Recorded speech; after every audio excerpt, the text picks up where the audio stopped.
जय गुरुदेव बाबा, जय गुरुदेव आश्रम, दुबई, यूएई।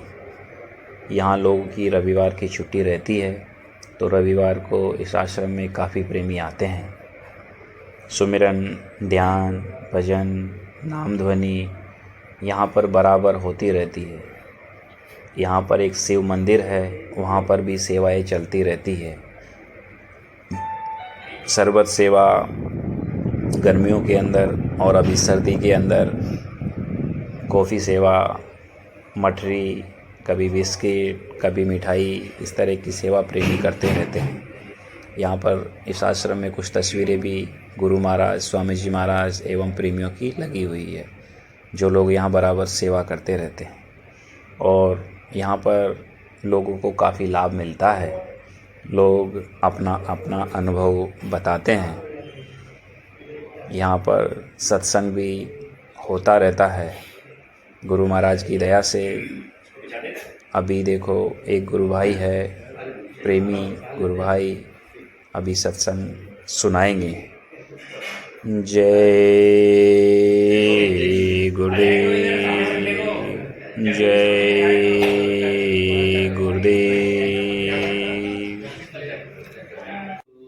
एक तुम्हें आधार, एक तुम्हें आधार सतगुरु, एक तुम्हें आधार। मिलो ना जब तक तुम जीवन में, मिलो ना जब तक तुम जीवन में। शांति नहीं मिल सकती है मन में, शांति नहीं मिल सकती है मन में। खोज फिरा संसार सतगुरु, एक तुम्हें आधार। खोज फिरा संसार सतगुरु, एक तुम्हें आधार। छा जाता जग में अंधियारा, छा जाता जग में अंधियारा। तब पावे प्रकाश की धारा, तब पावे प्रकाश की धारा। आकर तेरे द्वार सतगुरु, एक तुम्हें आधार। आकर तेरे द्वार सतगुरु, एक तुम्हें आधार। कैसा भी हो तेरनहारा, ऐसा भी हो तेरनहारा। जब तक मिले ना शरण सहारा, जब तक मिले ना शरण सहारा। हो न सके भव पार सतगुरु, एक तुम्हें आधार। हो न सके भव पार सतगुरु, एक तुम्हें आधार। हे प्रभु तुम ही विविध रूपों में, हे प्रभु तुम ही रूपों में। हमें बचाते भव कोपों से, हमें बचाते भव कोपों से। ऐसो परम उदार सतगुरु, एक तुम्हें आधार। ऐसो परम उदार सतगुरु, एक तुम्हें आधार। हम आए हैं द्वार हम आए हैं द्वार तुम्हारे। सब दुख दूर करो दुख हारे। सब दुख दूर करो दुख हारे। जय गुरुदेव गुरुदेव जय गुरुदेव जय गुरुदेव जय जय गुरुदेव। जय गुरुदेव जय गुरुदेव जय गुरुदेव जय जय गुरुदेव। जय गुरुदेव जय गुरुदेव जय गुरुदेव जय जय गुरुदेव। जय गुरुदेव जय गुरुदेव जय गुरुदेव जय जय गुरुदेव। जय गुरुदेव जय प्यारा नाम जय गुरुदेव जय गुरुदेव। जय गुरुदेव। परम पूज्य स्वामी एवं भक्ति संसद गुरु गुरु महाराज के चरण कमलों में कोटि कोटि नमन। देवतुल्य बुजुर्गों नौजवान साथियों, आप सभी के लिए भी हमारी हाथ जोड़ करके सादर जय जय गुरुदेव। आप बड़े भाग्यशाली हैं जो आज यहाँ बैठ करके गुरु चर्चा हरि चर्चा उस परमात्मा की चर्चा करने के लिए इकट्ठे हुए हैं। आप लोग तो और भी भाग्यशाली हो। महापुरुषों ने बताया है, धर्म पुस्तकें बताती है कि वो जीव भाग्यशाली होते हैं जिन्हें महापुरुष याद करते हैं। तो आप समझो, आपको समय के महापुरुषों ने, समय के संतों ने याद किया है, आपके लिए समझो संदेशा दिया है। संदेशा कब आता है, क्यों आता है, ये हम और आपको नहीं मालूम, लेकिन महापुरुषों ने बताया है कि संदेशा उन्हीं को आता है, वो वही बुलाए जाते हैं दरबार में सच्चे सतगुरु के, दुख दर्द मिटाए जाते हैं। कहने का मतलब ये है, हमारे आपके दुख दर्द को मिटाने के लिए, खराब समय से बचाने के लिए समय समय पर महापुरुष आते हैं, आवाज लगाते हैं, लेकिन लोग उनको पहचान नहीं पाते। जैसे पहले भगवान राम आए, भगवान कृष्ण आए, उनके बाद समझो कलयुग के अंदर सबसे पहले कबीर साहब, रैदास जी, पलटू जी, नानक जी, कई संत महात्मा आए और उन्होंने आवाज लगाई, लेकिन लोग उनको पहचान नहीं पाते। बाबा जय गुरुदेव जी महाराज आए, इन्होंने खुल करके कहा कि हम आए वहीं देश से, वो जहां तुम्हारो धाम, और तुमको घर पहुंचाओ ना एक हमारो काम।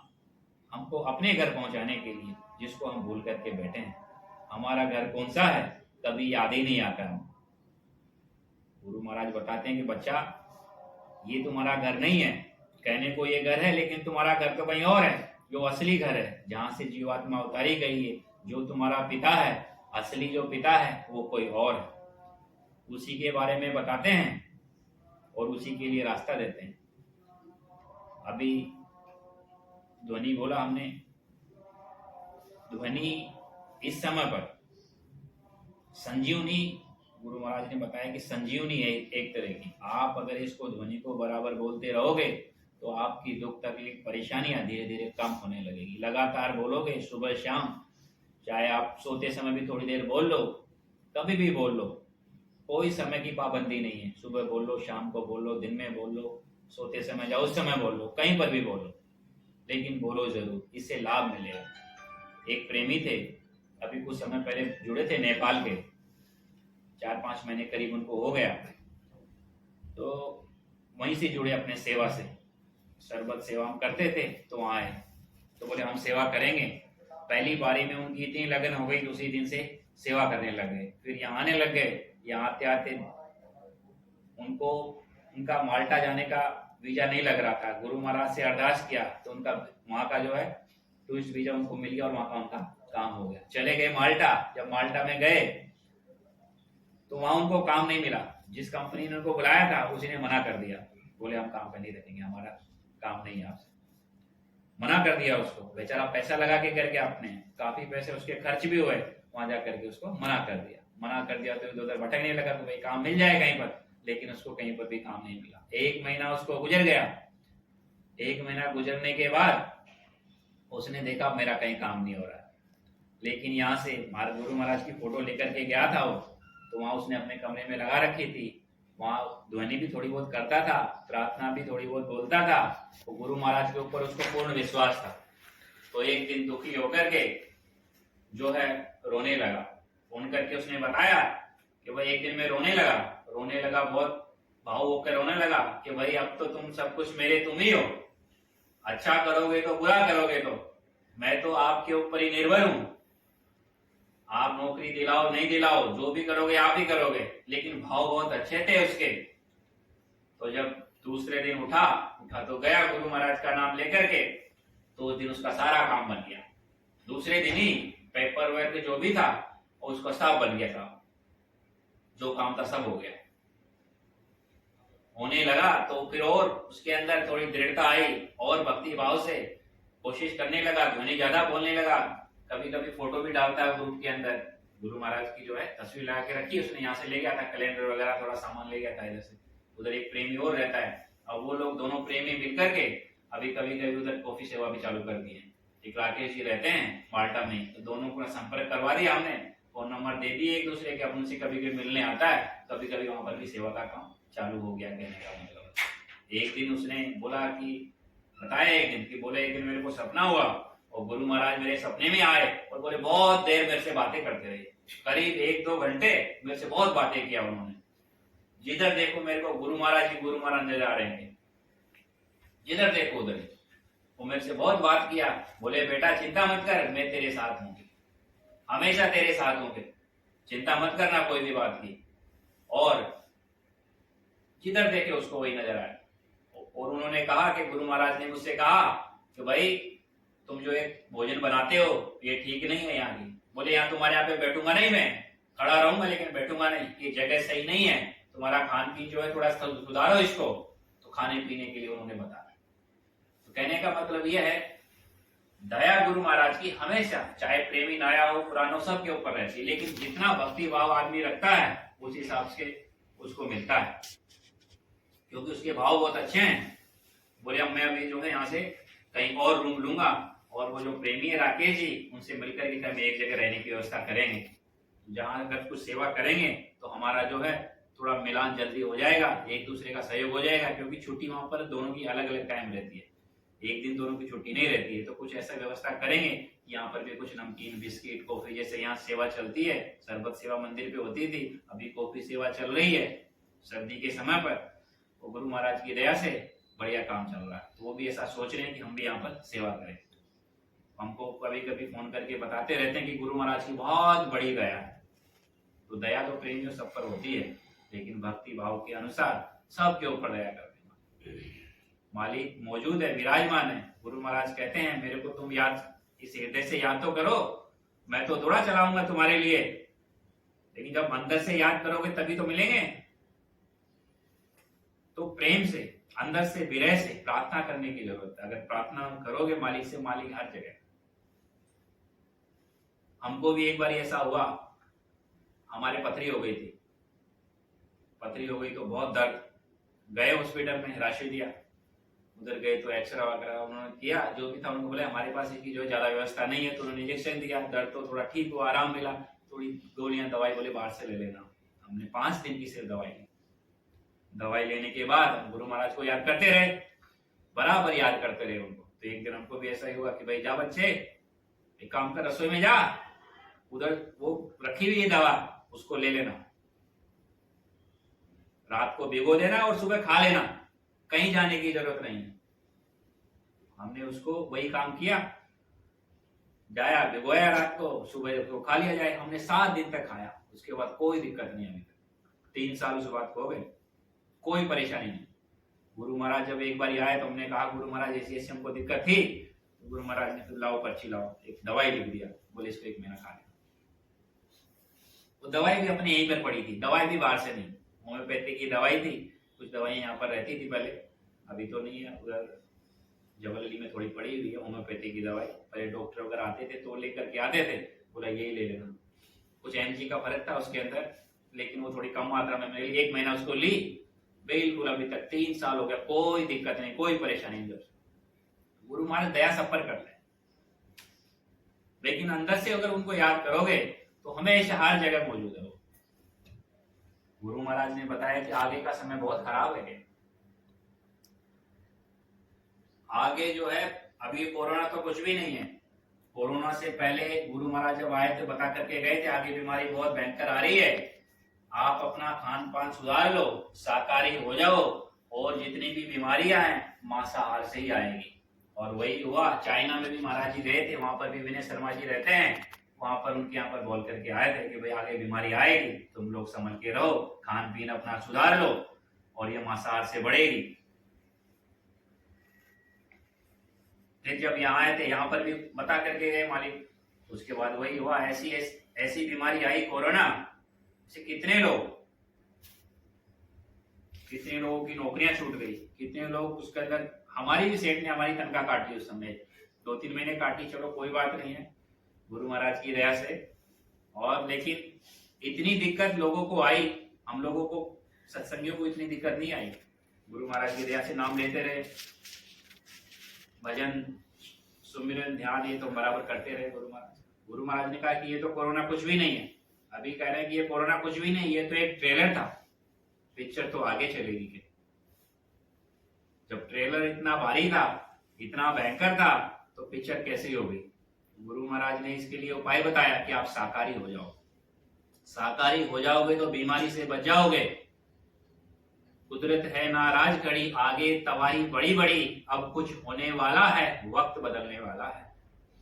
तो आगे का समय के लिए उन्होंने इशारा कर दिया, और कई धर्म पुस्तकों में भी लिखा है, कई संत महात्मा लिख करके गए हैं कि भाई ऐसा समय आएगा। तो गुरु महाराज ने तो बता दिया कि समय आएगा, क्योंकि संतों की बातें कभी झूठ नहीं हो सकती।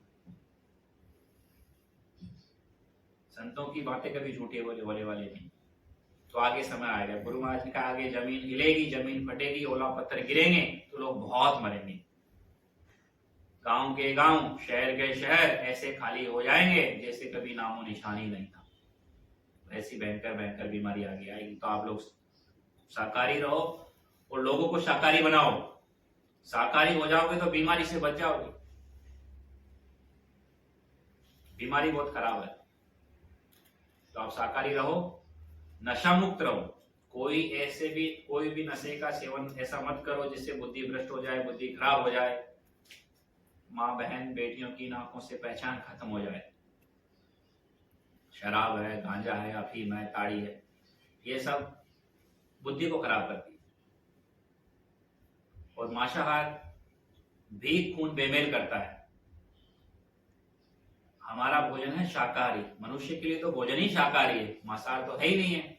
लेकिन लोग हमारा भोजन ये है, अब जिनको नहीं पता वो तो खाए जा रहे हैं। हमारा भोजन है शाकाहारी, मांसाहार हमारा भोजन नहीं है। गुरु महाराज बताते हैं कि अंडा किस लिए बनाया। भाई अंडा जो होता है क्या होता है, जैसे माताओं का मासिक धर्म होता है, उसका जो खून इकट्ठा होता है, मुर्गियों का जो मासिक धर्म का खून इकट्ठा होता है, उसका अंडा बन जाता है। उसको लोग खाते हैं, कहते हैं बहुत टेस्टी है। लेकिन इसी से भी बीमारी चलेगी। गुरु महाराज बता रहे जब लोग चिल्लाने लगेंगे, तो विदेशों के लोग टीवी में देखेंगे कि अंडा इसमें ऐसी चीजें हैं, तब लोग खाए तौबा करेंगे। मांस खाने से जो खून, जो भी हम भोजन करते हैं उसका खून बनता है। तो मांस खाएंगे तो जो जानवरों के अंदर क्या होता है, बीमारी होती है तरह तरह। हम लोग जब खाते हैं लोग उनका खून तो चेक करते नहीं है।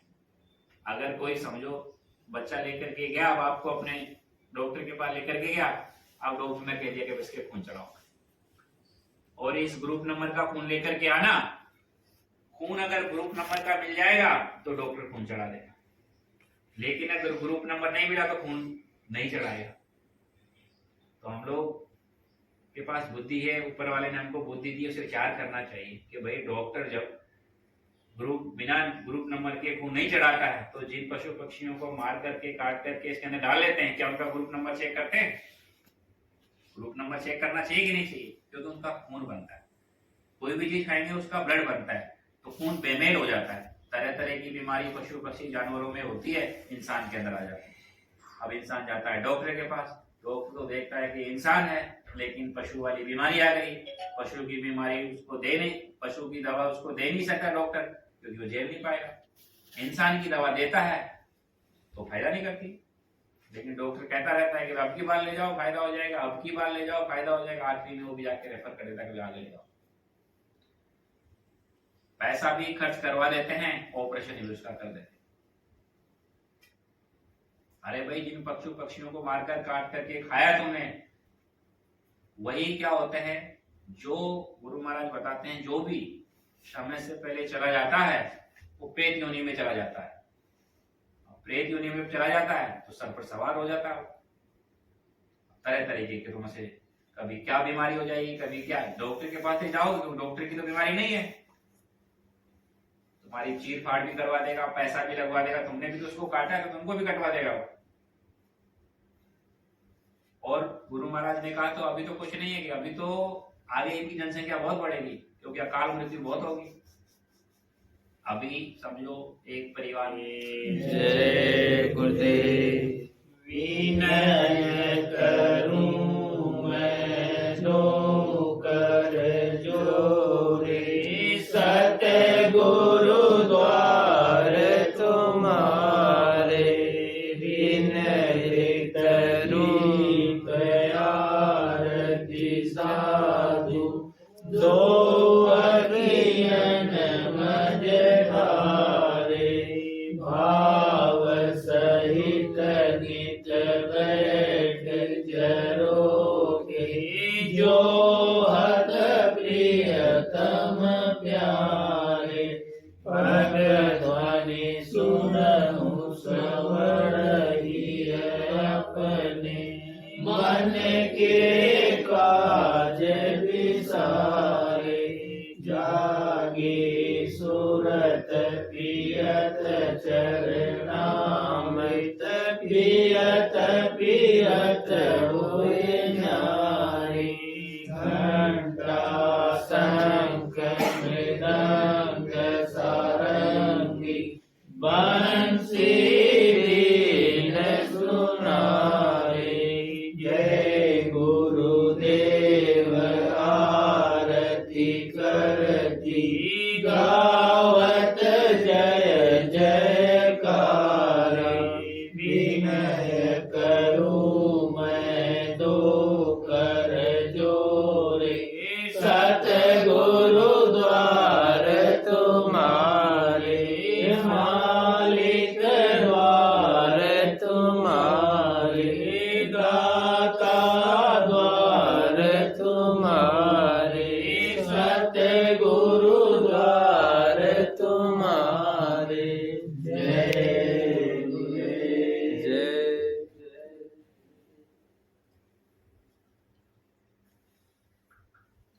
जय जय।